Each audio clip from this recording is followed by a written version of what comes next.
Bismillahirrahmanirrahim. Assalamualaikum warahmatullahi wabarakatuh. Kaum muslimin muslimat yang dimuliakan oleh Allah Subhanahu wa taala.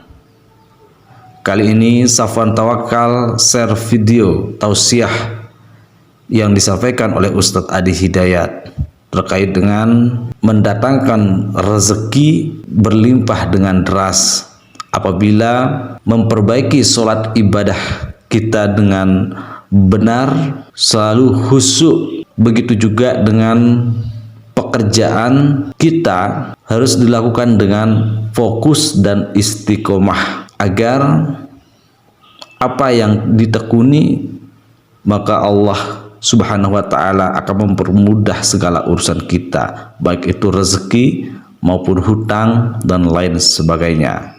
Silahkan teman-teman saudara menyimak video ini. Orang yang salatnya khusyuk benar itu dijamin langsung oleh Allah Subhanahu wa ta'ala akan dimudahkan semua urusan hidupnya termasuk rezekinya. Rezeki itu nggak perlu anda banyak pikirkan, ikhtiar sedikit datang bahkan dari sisi yang tidak anda duga. Alladzina hum fi salatihim khashi'un. Syarat pertama, kalau ingin mendapatkan surga Firdaus tadi, kebahagiaannya diturunkan ke bumi, dibawa sampai mati, masuk ke alam kubur lebih bahagia lagi, maka amalan pertama untuk melatih menguatkan iman itu, coba berlatih untuk menunaikan sholat dengan khusyuk. Kalau anda kerjakan benar sholat ini, maka apa yang anda dapatkan? Teman-teman ingat betul, saya mau tanya sebentar. Keabadian yang abadi disebut dengan sa'id. Kalau kita ingin turunkan ke dunia percikannya kita dapatkan, usahanya disebut dengan apa? Masih ingat? Aflah itu kalau didapatkan, kata dasarnya apa tadi? Falahun. Lihat baik-baik. Kata Allah dalam Al-Quran tadi, kalau ingin mendapatkan falahun, amalan pertama sholat. Makanya ketika dipanggil sholat, kalimat falah dilekatkan pada panggilan sholat. 5 kali diingatkan. Begitu muadzin kemudian azan memanggil anda, hayya 'alas shalah. Anda bertanya, ya Allah kenapa kami mesti sholat? Dijawab, hayya 'alal falah. Yuk, pagi yuk. Yang sejati datang sini. Belum dapat sujud, belum dapat ruku, saya berikan. Makanya ketika orang sholatnya benar, dia akan mendapatkan 5 keutamaan. Saat di dunia nih, belum ke akhirat, 5 keutamaan yang tidak diberikan pada orang yang tidak sholat, atau orang sholat tapi sholatnya nggak khusyuk. Sebab syarat mendapatkannya khusyuk. Alladzina hum fi sholatihim khasyi'un. Bukan alladzina hum fi sholatihim saja, tapi ada kalimat khasyi'un. Artinya yang tidak khusyuk saja nggak akan dapat, apalagi yang nggak sholat. Apa yang 5 ini? Lihat baik-baik. 1. Orang yang sholatnya benar, pertama kali sebelum mendapatkan kebahagiaan hakiki dari Allah Subhanahu wa ta'ala, akan dirubah dulu perilaku hidupnya menjadi perilaku yang lebih baik. Kalau orang itu sholatnya benar, maka sholat itu akan melatih dia untuk berubah, bertransformasi jadi orang baik. Itu ada di Quran surah ke-29 ayat ke-45. Innas sholata tanha 'anil fahsya'i wal munkar. Sumber keburukan cuma 2, kalau bukan fahsya itu munkar. Maaf, pornografi, porno aksi, LGBT, kata-kata jorok, kotor itu fahsya. Di orang sholat kata Allah mustahil berkata-kata kotor. Orang sholat tidak akan pernah mencela. Orang sholat tidak punya kata-kata jorok. Jadi kalau ada sekarang orang yang sholat senang mencela orang lain, itu berarti ada masalah dalam sholatnya, dan dia belum dijamin sebagai ahli surga terbaik, dan hidupnya nggak bahagia. Nggak bahagia, aneh nih. Sholat tapi senang cela orang, aneh. Yang paling bahaya adalah menikmati celahannya, itu yang paling aneh. Anda ngaji, Anda ikut taklim, taklimnya sesuai Quran, taklimnya petunjuk sunnah. Anda sholat, Anda puasa, tapi Anda masih senang mencela orang lain dan menikmati celahan itu. Kalau nggak mencela, kayaknya nggak komplit kehidupan. Maka ada yang salah dengan ibadah Anda. Karena mustahil taat bertemu dengan maksiat, itu mustahil. Mungkar, keburukan yang diingkari oleh hati, sumbernya nafsu perut dengan akal. Bohong, mencuri, menipu, membunuh, merampok, membegal, mabuk dan sebagainya, itu namanya mungkar. Orang sholat gak mungkin mengerjakan mungkar. Jadi kalau sholat kita benar, cukuplah Anda sholat, maka Anda akan jadi orang baik. Makanya kata Nabi, Anda punya anak dari kecil ajarin sholat. Sholat kalau naik jadi balik, kerjakan terus. Kasih pelajaran membuat dia mengerti. Kalau masih susah, berikan pelajaran. Ini sering diterjemahkan dengan memukul. Mukul di Arab beda dengan konteks mukul sekarang. Mukul di Arab tuh ngasih pelajaran supaya ngerti. Anda bisa terjemahkan dengan konteks lain. Uang jajannya tahan, yang kesukaannya simpan dulu. Bisa dengan konteks kekinian. Tapi poinnya, kenapa anak Anda dari kecil ajarin sholat, sampai kenalkan dengan masjid, ajari 3 tahun bawa ke masjid, kenalkan dengan masjid. Gak ada masalah lari-lari itu sebelum waktu sholat. Kenalkan dulu. Dulu orang-orang tuh begitu, sebelum waktunya dikenalkan, jalan. Begitu lari, biarin dulu. Setelah itu diberi pengertian. Nah, Ini bukan tempat berlari, yang berlari di sana nanti, yang di sini nanti akan ada orang-orang baik semuanya. Terus anda lihat berbaris, baris rapi. Kalau pengen baik ikutan baris nanti. Terus nanti ada yang mimpin di depan, namanya imam. Imam itu siapa ya? Tetangga kita bukan yang Pak Imam, bukan. Kalau tetangga kita namanya Imam S. Arifin. Kalau yang ini imam sholat namanya. Imam sholat itu nanti akan pimpin menyembah Allah. Allah siapa ya? Allah itulah yang memberikan ayah rizki. Allah itu yang memberikan ayah rizki sehingga bisa beli tobot buat kakak, beli robokar poli, ini yang poli, ini yang embers, ini yang heli, ini dulu kakak semuanya tuh yang kasih Allah. Nanti kalau kakak bagus bisa ikut rapi di sini, Allah akan senang, akan ditambah lagi oleh Allah. Oh begitu ya, datang begitu caranya. Nih dua, orang kalau sholatnya benar, Allah akan berikan ketenangan dalam jiwanya. Tenang hati. Jangankan musibah kecil, musibah paling besar pun tenang aja dia. Tenang, dia paham rumusnya. Allahu Akbar. Turun Quran surah ke-13 ayat ke-28. Ala bidzikrillahi tatmainnul. Yakinkan pada dirimu zikir kepada Allah membuat hati tenang. Di antara turunan zikir amalannya adalah salat. Dari mana taunya? Quran surah ke-20 ayat ke-14.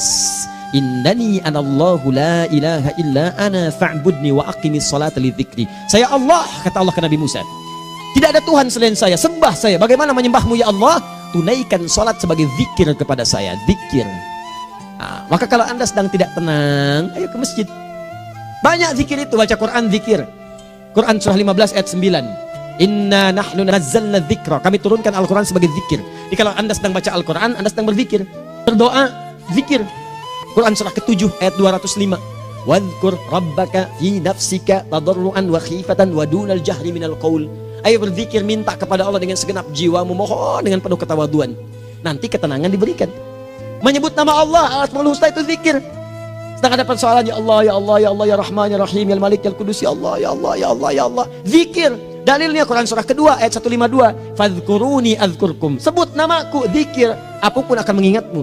Gimana menyebutnya? Ditafsir di Quran surah 17. Ayat keberapa? 110. Qulidullah awid rahman ayyamma tad'u falahul asmaul husna. Sebut nama Allah. Itu menentamkan pada jiwa. Sedangkan sholat gabungan dari semua zikir tadi. Bukankah dalam sholat anda baca Al-Quran? Bukankah dalam sholat anda menghafal Al-Quran? Bukankah dalam sholat anda berdoa? Bukankah dalam sholat anda istighfar? Anda mohon digabungkan semua itu. Amalan sholat menggabungkan semua jenis zikir. Masa anda nggak tenang juga? Makanya sholat, jangankan sholat ya, tempat sholat itu yang menenangkan. Tempat sholat, tempat paling tenang di muka bumi. Silahkan cek kalau cari ketenangan, datang ke masjid. Masuk, wudhu masuk, sholat 2 rakaat, tenang. Dekat kipas angin, saking tenangnya, plak, ngantuk tidur. Beneran. Itu gambarannya, tiga. Orang yang sholatnya khusyuk benar, itu dijamin langsung oleh Allah Subhanahu wa Ta'ala akan dimudahkan semua urusan hidupnya termasuk rezekinya. Anda kalau benar sholatnya itu langsung dijanjikan oleh Allah. Rizki itu nggak perlu anda banyak pikirkan. Ikhtiar sedikit datang, bahkan dari sisi yang tidak anda duga. Apa dalilnya? Quran surah ke-65 ayat 2 dan 3. Ditafsir di Al-Baqarah ayat 2 dan 3. Wa may yattaqillaha yaj'al lahu makhraja. Ada orang yang meningkatkan takwanya kepada Allah, kami mudahkan urusan hidupnya. Setiap persoalannya diberikan jalan keluar, mudah. Solusi. Setiap ada problematika, ada solusi. Wa yarzuqhu min haitsu la yahtasib. Dan kalau dia ingin mendapatkan rezeki, bahkan kami kirimkan dari sisi yang tidak dia duga. Orang lain capek ini datang lagi, tawaran proyek datang lagi. Utsman tuh Masya Allah kayanya banyak, tapi yang paling dirindukan bukan saat mendapatkan peningkatan omsetnya, yaitu saat dia mendapatkan waktu khusus dengan Allah untuk sholat malam hari, sampai-sampainya sempat sholat tahajud sampai khatam Al-Quran. Abdurrahman bin Auf demikian, Tamim Ad-Dari demikian, sholat karena tahu sholat itu meningkatkan rezeki. Karena tahu kuncinya ada di situ, Allah yang punya rizki. Disebut dengan Razak, pemilik rizki. Maka saya harus punya hubungan dekat dengan Allah. Kalau sudah punya hubungan dekat, mau apa aja gampang. Belum minta, udah diperhatikan. Silahkan cek, anda punya hubungan baik dengan bos anda di kantor. Sebelum anda minta, beliau udah pikirin tuh. Telepon bendahara. Dia udah ngambil belum gajinya? Belum pak, tambahkan bonus sekian. Kenapa? Karena dia mengawasi anda. Allah maha tahu dibandingkan dengan bos anda. Mendekat kepada Allah, semua diperhatikan oleh Allah. Siapa orang takwa itu? Kalimat takwa pertama di Al-Quran Al-Baqarah ayat 2, amalannya ayat 3. Dzalikal kitabu la raiba fihi hudal lil. Siapa mutakin itu? Ayat 3-nya. Alladzina yu'minuna bil ghaib wa yuqimunas shalah.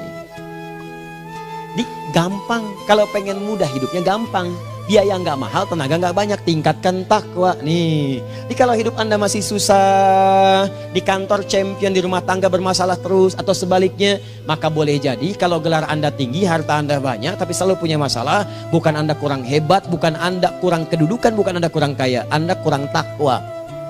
Dan yang paling dahsyat, mungkin sholat Anda belum berkualitas. Orang yang sholatnya benar, khusyuk dia, bahkan saat sholat itu kalau dia minta, maka seketika doanya akan dikabulkan.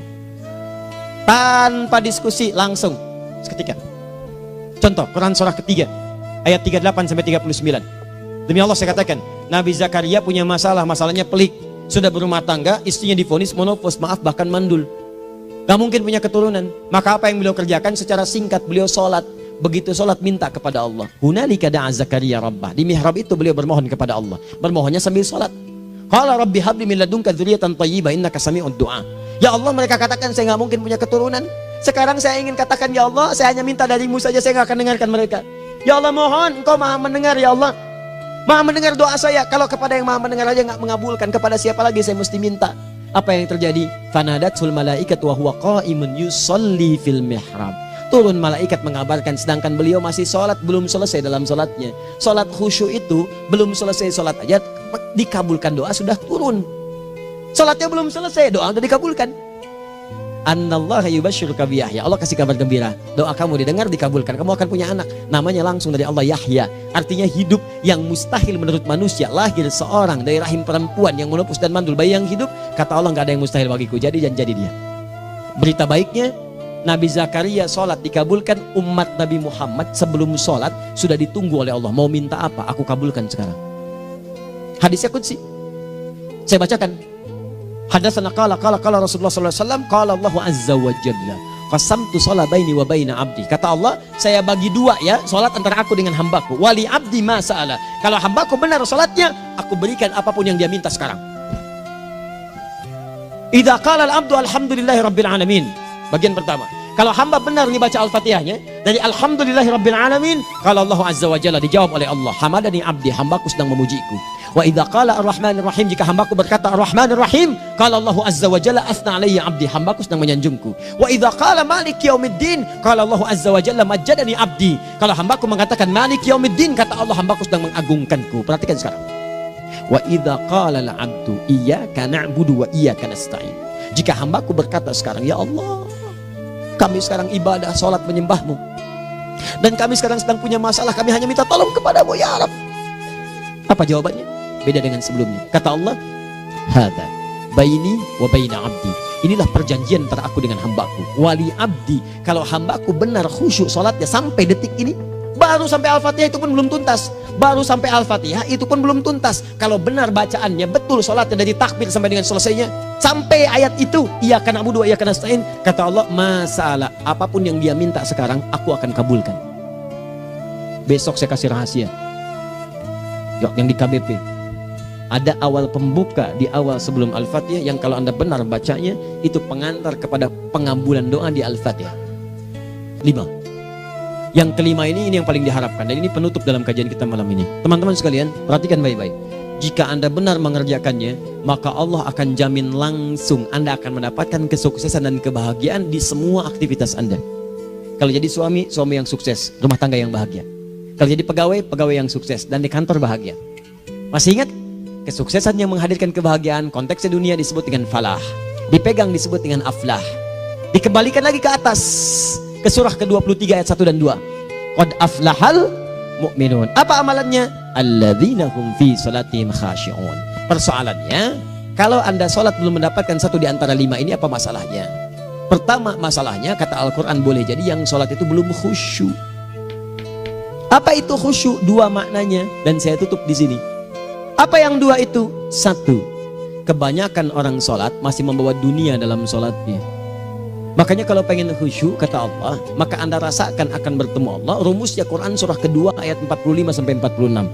Rasakan secara singkat, mungkin itu sholat terakhir yang Anda akan kerjakan dalam kehidupan.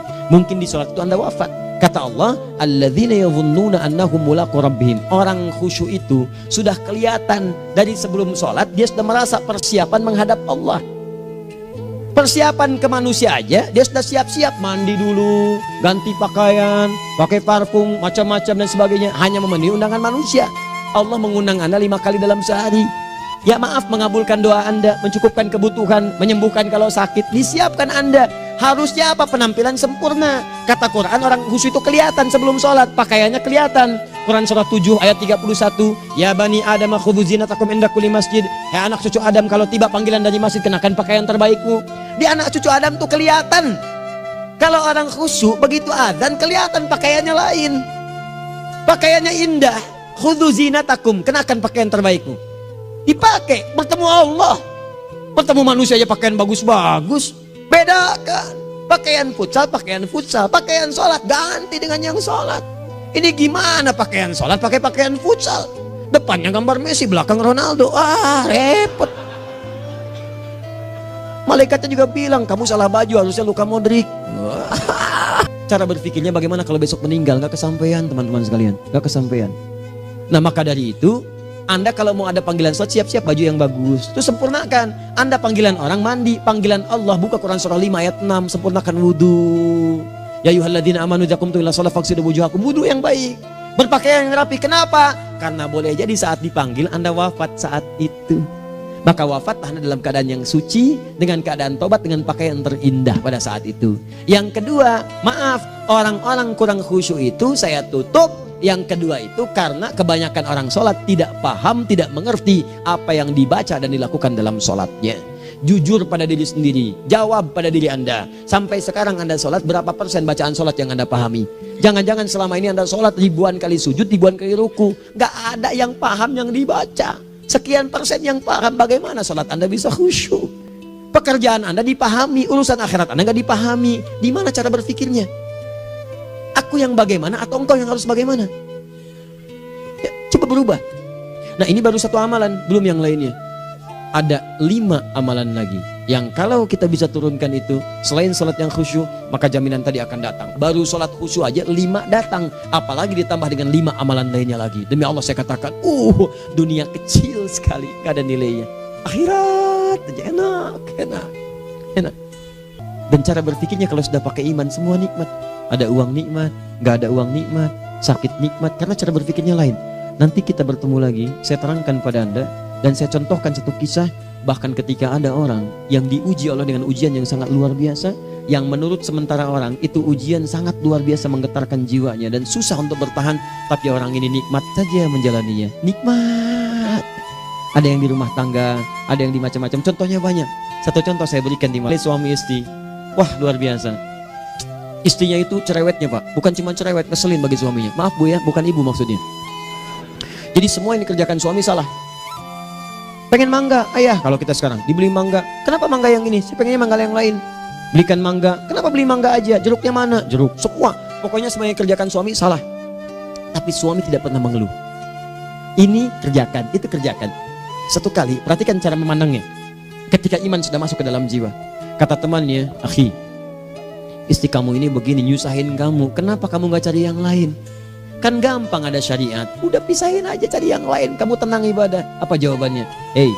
Allah sudah turunkan surga ke saya lewat dia, kenapa kamu meminta saya untuk menjauhinya dan meninggalkan surga saya? Di cara melihat dia, bukankah ketika ada berbagai keluhan saya sabar? Bukankah sabar mendekatkan saya ke surga? Allah kirimkan tipikal istri seperti ini supaya mendekatkan saya ke surga. Dengan itu kan saya banyak pahala, saya sabar pahala banyak. Sudah Allah berikan pahala kepada saya, kamu malah nyuruh saya untuk berpisah dengan pahala itu. Perhatikan cara berpikirnya, indah. Kalau rumah tangga seperti ini semuanya enak. Suaminya biasa-biasa, istrinya cantik, luar biasa. Begitu berdandan kelihatan kata suaminya, Masya Allah, wajahnya tak berpaling, mata tak berkedip. Kata istrinya, ya zauji madzabik, sayang kamu kenapa? Allah syakiran lillah bihadari. Demi Allah, aku bersyukur mendapatkan istri secantik kamu. Kata istrinya, nahnu fil jannah zauji, kita berdua di surga. Kata suaminya, kok bisa begitu jawabanmu? Iya, kamu bersyukur dengan keadaanku, aku bersabar dengan keadaanmu. Catat. Bukankah orang syukur dan sabar di surga? Tuh lihat, canda-canda orang-orang soleh itu begitu. Nikmat ketawa walaupun nyelekit di hati. Cuman bawaannya enak gitu. Nah, nanti itu ada tuh, nanti saya turunin tuh. yang di rumah tangga, yang ini yang itu nanti. Kapan pertemuan berikutnya? Sekali lagi, perbaiki hidup. Jangan banyak mainnya. Dan sudah, jangan banyak membuang dengan yang sia-sia apapun yang dihadapi. Jadi kita akhiri, subhanakallahumma bihamdika asyhadu an la ilaha illa anta astaghfiruka wa atubu ilaik. Wa akhiru da'wan alhamdulillahirabbil alamin. Assalamualaikum warahmatullahi wabarakatuh.